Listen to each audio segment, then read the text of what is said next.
Hello friends, welcome to Nehal pharmacy education. इस video में हम बात करेंगे कनेक्टिव टिश्यू के बारे में।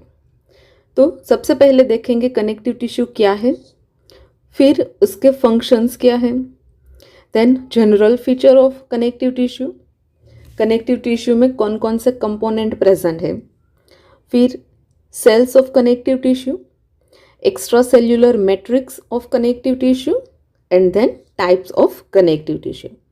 सबसे पहले बात करते हैं कि कनेक्टिव टिश्यू मतलब क्या। उसके नाम में ही इंडिकेट करता है कि कनेक्टिव टिश्यू का काम क्या होगा। वो कनेक्ट करता है, लिंक करता है। Connective tissue are a group of tissue which connect और bind other tissue in the body. तो बेसिकली हमारी बॉडी में 4 तरह के टिश्यू होते हैं: epithelial, connective, muscular and nervous tissue. उसमें से जो कनेक्टिव टिश्यू है, जो बॉडी के सारे टिश्यूज और ऑर्गन्स को एक दूसरे के साथ कनेक्ट करने का या तो बाइंड करने का, उनको लिंक करने का काम करती है। They are most abundant in the body, मतलब कि वो बहुत ही ज़्यादा अमाउंट में प्रेजेंट है and they are widely distributed in the body.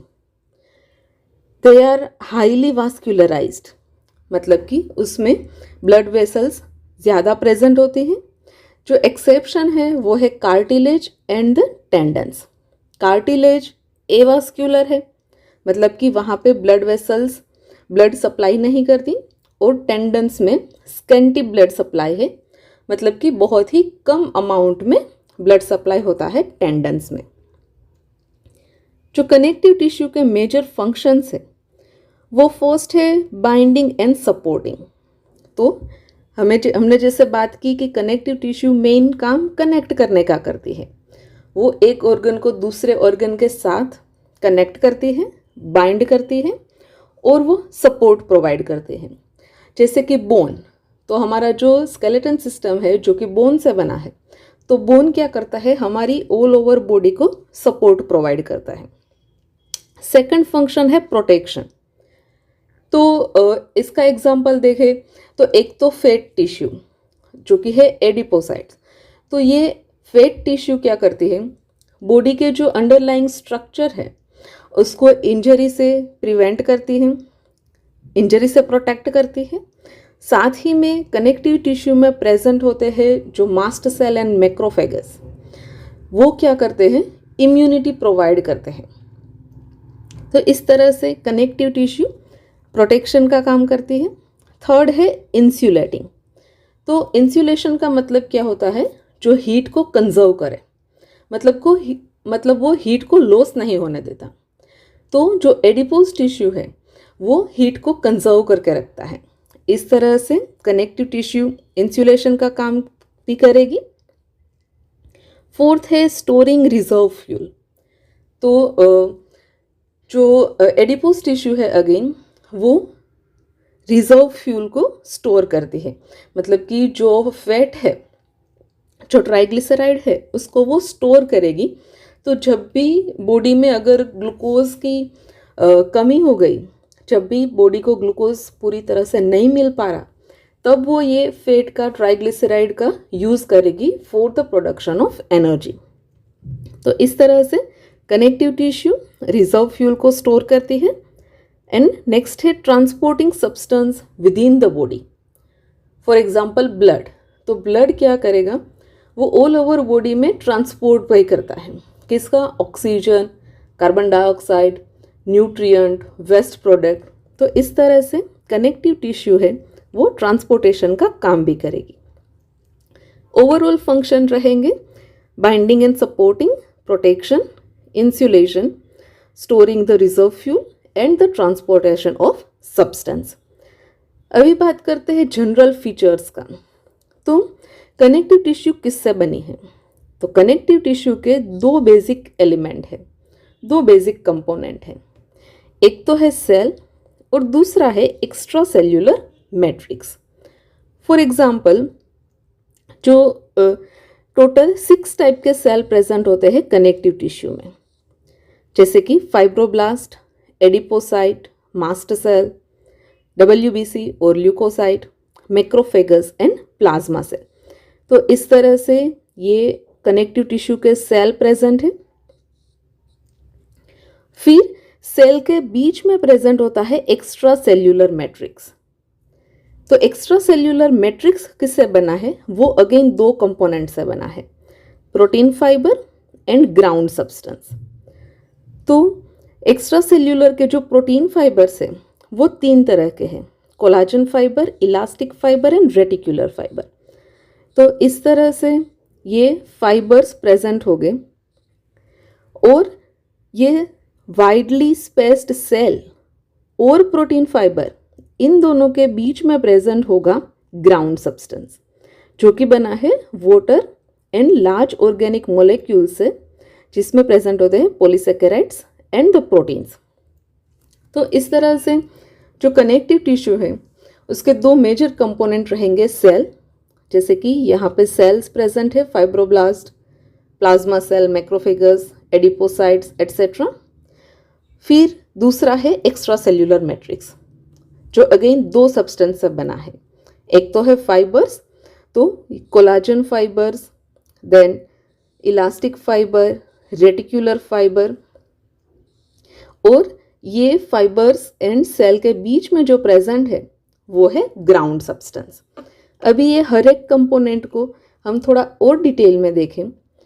First बात करते हैं सेल्स ऑफ कनेक्टिव टिश्यू की। फर्स्ट सेल है fibroblast. So fibroblasts are the large flat cell with the branching process and present in the numerous amount. So वो बहुत ही ज़्यादा amount में present होते हैं, लार्ज सेल है और ब्रांचिंग होती है, उसमें इस तरह से ब्रांचिंग प्रोसेसेस प्रेजेंट होते हैं। तो इस तरह से ये फाइब्रोब्लास्ट प्रेजेंट हो गए। फाइब्रोब्लास्ट कनेक्टिव टिश्यू में माइग्रेट कर सकते हैं, साथ ही में वो ग्राउंड सब्सटेंस जो कि एक्स्ट्रा सेल्यूलर मैट्रिक्स में प्रेजेंट है उसको भी वो सिक्रेट करेगा। तो फाइब्रोब्लास्ट का काम है कि वो सिक्रेट करेगा एक्स्ट्रा सेल्यूलर मैट्रिक्स के फाइबर्स को और ग्राउंड सब्सटेंस को। सेकंड जो सेल है कनेक्टिव टिश्यू में वो है एडिपोसाइट्स, जिसको हम फैट सेल या तो एडिपोज सेल भी कह सकते हैं। इसका मेन काम क्या है? वो है स्टोर द ट्राइग्लिसराइड। तो बॉडी में जो लिपिड फैट प्रेजेंट है वो एज अ ट्राइग्लिसराइड के फॉर्म में स्टोर करता है। तो इस तरह से ये लार्ज सेल्स प्रेजेंट हो गए और ऐसे ग्लोब्यूल्स प्रेजेंट हो गए। एक साइड में प्रेजेंट होता है न्यूक्लियस और ये जो ग्लोब्यूल्स है वो है फैट ग्लोब्यूल्स, वहाँ पे फैट स्टोर होता है। कहाँ पे पाए जाते हैं? स्किन के अंडर और ऑर्गन्स के अराउंड में, जैसे कि हार्ट एंड किडनी। ये एडिपोसाइट्स फ्लूइड को रिजर्व करने का काम भी करती हैं, अंडरलाइंग ऑर्गन्स को प्रोटेक्ट करती हैं फ्रॉम द इंजरी और फ्रॉम द ट्रोमा, और साथ ही में वो इंसुलेशन का काम भी करेगी जो हीट को कंजर्व करके रखता है। जो थर्ड सेल है वो है मास्ट सेल। सो मास्ट सेल प्रेजेंट होते हैं एबेंडेंटली इन द ब्लड वेसल। तो कनेक्टिव टिश्यू में जो ब्लड सप्लाई करती ब्लड वेसल है उसमें प्रेजेंट है मास्ट सेल। ये मास्ट सेल के अंदर एक हिस्टामाइन नाम का केमिकल प्रेजेंट होता है। ये हिस्टामाइन का काम क्या है? ये स्मॉल ब्लड वेसल्स को डायलेट करेगा, उसका डायामीटर इंक्रीज करेगा as a part of inflammatory response. और इन्फ्लामेटरी रिस्पॉन्स क्या है? तो बॉडी का एक प्रोटेक्टिव रिस्पॉन्स है against the any type of injury. तो अगर बॉडी में किसी भी तरह की इंजरी हुई, केमिकल, बायोलॉजिकल, मैकेनिकल इंजरी, उसके अगेंस्ट में जो प्रोटेक्टिव रिस्पॉन्स होता है वो है इन्फ्लामेशन। तो ड्यूरिंग इन्फ्लामेशन ये हिस्टामाइन है जो कि स्मॉल ब्लड वेसल्स को डायलेट करेगा, जो रिलीज होता है मास्ट सेल में से। फोर्थ टाइप का सेल है वाइट ब्लड सेल और WBC और leukocyte. They are not found in significant number. Generally WBC present होते हैं ब्लड वेसल्स में, बट अगर कनेक्टिव टिश्यू में कोई सर्टेन कंडीशंस आ गई, जैसे कि इंजरी हुई या तो इन्फ्लामेशन हुआ, इन्फेक्शन हुआ, उस कंडीशन में WBC है वो ब्लड में से माइग्रेट होके एक्यूमुलेट हो जाएंगे कनेक्टिव टिश्यू में। फॉर एग्जाम्पल WBC का एक टाइप है न्यूट्रोफिल्स, जो कि एक्यूमुलेट होता है at the site of infection. अगर कहीं पे भी इन्फेक्शन हुआ कोई माइक्रो ऑर्गेनिज्म की वजह से, तो वहाँ पे जो न्यूट्रोफिल्स है वो वहाँ अट्रैक्ट होके गैदर हो जाते हैं, एक्यूमुलेट हो जाते हैं। दूसरा जो WBC का टाइप है इओसिनोफिल, वो कहाँ पे गैदर हो गए? एज द पैरासाइटिक इन्वेंजन, जहाँ पे पैरासाइट का इन्फेक्शन हुआ है, या तो एट द एलर्जिक रिस्पॉन्स, जहाँ पे एलर्जिक रिस्पॉन्स जनरेट हुआ है। तो इस तरह से WBC प्रेजेंट रहते हैं ब्लड में, पर अगर इन्फेक्शन या इन्फ्लामेशन जैसी सिचुएशन आई, तब वो WBC ब्लड वेसल्स में से माइग्रेट होके एक्यूमुलेट हो जाते हैं कनेक्टिव टिश्यू में। नेक्स्ट जो सेल है वो है मैक्रोफेगस। तो ये मैक्रोफेगस मोनोसाइट्स में से ही डेवलप होते हैं। They are irregular in shape with the short branching projection and are capable of phagocytosis. Phagocytosis का मतलब क्या होता है कि वो बैक्टीरिया को एंगल्फ कर सकते हैं, बैक्टीरिया को अपने अंदर लेंगे और फिर उसको किल कर देंगे।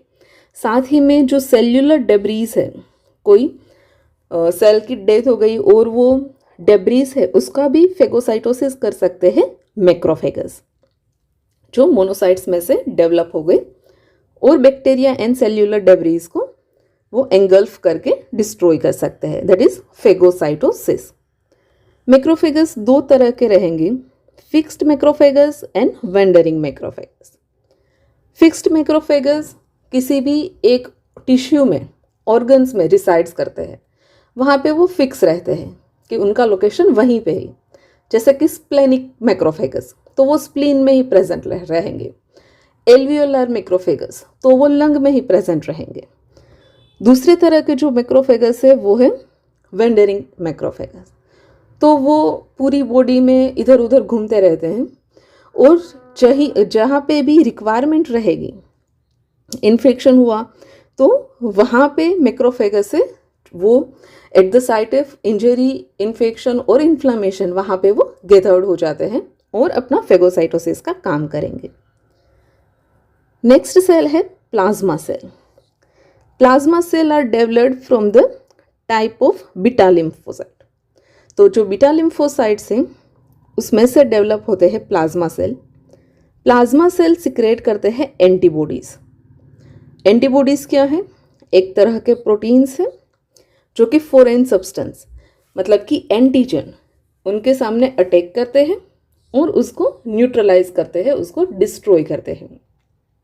तो ये प्लाज्मा सेल है जो कि इम्यूनिटी प्रोवाइड करने में हमें हेल्प करते हैं।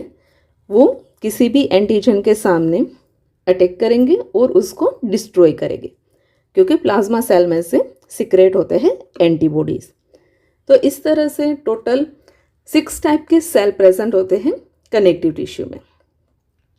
अभी नेक्स्ट बात करते हैं एक्स्ट्रा सेल्यूलर मैट्रिक्स की, क्योंकि कनेक्टिव टिश्यू के 2 मेजर कंपोनेंट हो गए, cell and extra cellular matrix. Cell हमने देख लिए, अभी रहा extra cellular matrix.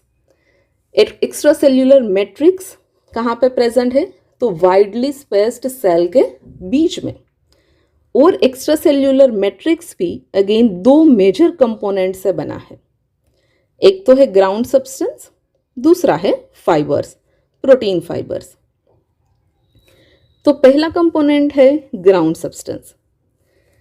Ground substance is the component of connective tissue present between the cell and the fibers. तो सेल और प्रोटीन फाइबर्स के बीच में जो प्रेजेंट है एक्स्ट्रा सेल्यूलर मैट्रिक्स, उसे कहेंगे ग्राउंड सब्सटेंस। इनकी जो कंसिस्टेंसी है वो फ्लूइड भी हो सकती है, सेमी फ्लूइड, जिलेटिनियस और द कैल्सीफाइड। ग्राउंड सब्सटेंस का काम क्या है, फंक्शंस क्या है?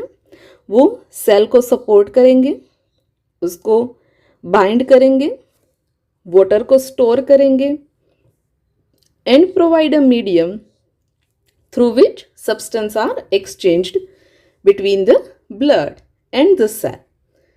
नेक्स्ट देखते हैं ग्राउंड सब्सटेंस का कंपोजिशन। ये ग्राउंड सब्सटेंस किससे बना है? तो ग्राउंड सब्सटेंस में प्रेजेंट है water and the large organic molecules. ये ऑर्गेनिक मोलेक्यूल्स में अगेन दो तरह के मोलेक्यूल्स प्रेजेंट हैं, एक पॉलीसेकेराइड एंड दूसरा प्रोटीन्स। जो पॉलीसेकेराइड प्रेजेंट है वो चार तरह के पॉलीसेकेराइड प्रेजेंट हो गए ग्राउंड सब्सटेंस में। फर्स्ट है hyaluronic acid, then chondroitin sulphate, then dermatan sulphate and the keratin sulphate. ये चारों पॉलीसेकेराइड्स को कलेक्टिवली हम कह सकते हैं ग्लाइकोसा अमीनोग्लाइकन और द GAG। ये पॉलीसेकेराइड्स का काम क्या है? वो वाटर को ट्रैप करते हैं और ग्राउंड सब्सटेंस को जेली जैसा बनाते हैं। अभी इंडिविजुअल पॉलीसेकेराइड्स का फंक्शंस और लोकेशन देखें तो जो हाइल्यूरोनिक एसिड है वो एक विस्कस स्लीपरी सब्सटेंस है जो कि सेल्स को एक दूसरे के साथ बाइंड करता है। जॉइंट्स में वो ल्यूब्रिकेशन का काम करेगा और आई बॉल में वो आई बॉल की शेप को मेंटेन करने में हेल्प करेगा। दूसरा जो पॉलीसेकेराइड है वो है chondroitin sulphate. It provides support and adhesiveness in the cartilage, bone, skin and the blood vessel. Dermatan sulfate. So dermatan sulfate present in the skin, tendon, blood vessel and heart valves. Fourth polysaccharide है keratin sulfate जो कि present है bone, cartilage and the cornea of eye में।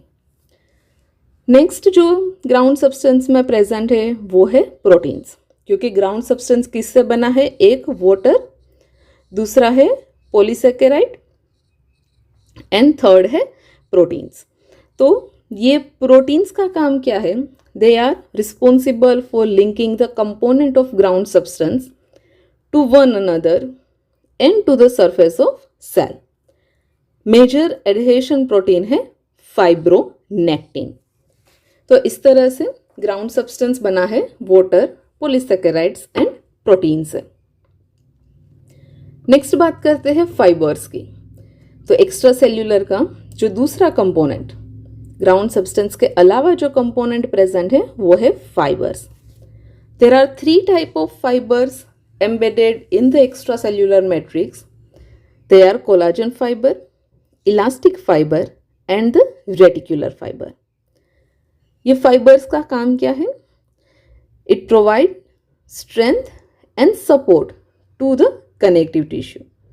अभी ये तीनों fibres के बारे में हम देखें तो जो कोलाजन फाइबर है वो बना है प्रोटीन कोलाजन से। ये बहुत ही ज़्यादा स्ट्रॉन्ग होते हैं, थिक भी होते हैं और ये पुलिंग फोर्स को रेजिस्ट करते हैं, ये खिंचाव को रेजिस्ट करते हैं। They allow the tissue flexibility. Collagen fibre है जो कनेक्टिव टिश्यू को फ्लेक्सिबिलिटी प्रोवाइड करते हैं। उसका जो अरेंजमेंट है वो पैरेलरली होता है।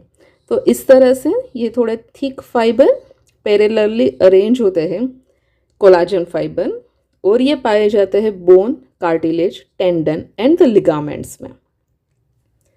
सेकंड फाइबर है इलास्टिक फाइबर जो कि बनता है प्रोटीन इलास्टिन से, और ये इलास्टिन को कवर करके रखता है ग्लाइकोप्रोटीन दैट इज फाइब्रिलिन। ये इलास्टिक फाइबर कोलाजन फाइबर से डायामीटर में थोड़े स्मॉल रहेंगे, मतलब कि थीन रहेंगे। दे आर स्ट्रोंग होते हैं बट कैन बी स्ट्रेच। इसको स्ट्रेच किया जा सकता है और स्ट्रेच होने के बाद फिर से वो अपने ओरिजिनल शेप में रिटर्न हो सकते हैं। तो they can be stretch and recoil, अपने ओरिजिनल शेप में वो फिर से वापस आ सकते हैं, जिसे कहेंगे हम इलास्टिसिटी। तो elastic fibre can be stretched and they have ability to return to their original shape. वो इस तरह से जनरली कुछ वेवी होते हैं और कोलाजन फाइबर से थीन होते हैं, और वो पाए जाते हैं skin, blood vessels and the lung tissue में। थर्ड फाइबर है रेटिकुलर फाइबर। रेटिकुलर फाइबर बनते हैं कोलाजन प्रोटीन से और उसको कोटिंग करके रखता है ग्लाइकोप्रोटीन। तो इनर साइड कोलाजन प्रेजेंट होगा और कोलाजन के ऊपर एक कोटिंग प्रेजेंट होगा ग्लाइकोप्रोटीन में इन द रेटिकुलर फाइबर। ये सपोर्ट प्रोवाइड करते हैं, नेटवर्क बनाते हैं। और जो हमने सेल्स देखे थे फाइब्रोब्लास्ट, फाइब्रोब्लास्ट है जो कि रेटिकुलर फाइबर को प्रोड्यूस करते हैं। And reticular fibre provide the support and strength. और जो रेटिकुलर टिश्यूज है जैसे कि स्प्लीन एंड लिम्फ, वहाँ पे ये ज़्यादा अमाउंट में पाए जाते हैं। ये सबसे थीन है, तो थिनेस्ट है रेटिकुलर फाइबर, और इस तरह से एक ये कुछ ऐसे नेटवर्क बनाते हैं। तो इस तरह से 3 फाइबर प्रेजेंट हो गए कनेक्टिव टिश्यू में, collagen fibre, elastic fibre and the reticular fibre. Next अगर हम कनेक्टिव टिश्यू के टाइप्स के बारे में बात करें तो मेजरली उनको हम 5 टाइप में डिवाइड कर सकते हैं, और ये हर एक टाइप का सब टाइप भी होगा। तो जो मेजर टाइप्स है वो है loose connective tissue, then dense connective tissue, cartilage, bone tissue and the liquid connective tissue. इसका फर्दर सब टाइप है, सब क्लासिफिकेशन भी है। तो इस वीडियो में हमने ओवरऑल कनेक्टिव टिश्यू का स्ट्रक्चर, फंक्शन, जनरल फीचर्स के बारे में बात की। नेक्स्ट वीडियो में हम ये सारे कनेक्टिव टिश्यू के जो टाइप्स हैं वो और ये सब टाइप्स को भी हम डिटेल में देखेंगे। Thank you friends.